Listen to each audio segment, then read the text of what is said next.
Let's draw a shamrock. Can you draw a heart? Nice. Can you draw a line? Amazing! If you can draw a heart and a line, you can draw a shamrock. Start by drawing a small heart at the top of a piece of paper. Next, beside that small heart, draw a second small heart. Draw this second small heart at an angle.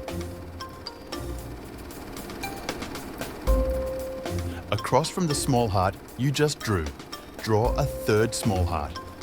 Draw this third small heart at an angle too. Now, draw a slightly crooked line at the base of the three hearts. This line will be the stem of your shamrock. Finally, add colour to the three heart shapes. Voila! You have a shamrock! Remember, it's easy. Draw three tiny hearts like so and a crooked line like so, and you have a shamrock. Happy drawing and happy St. Patrick's Day!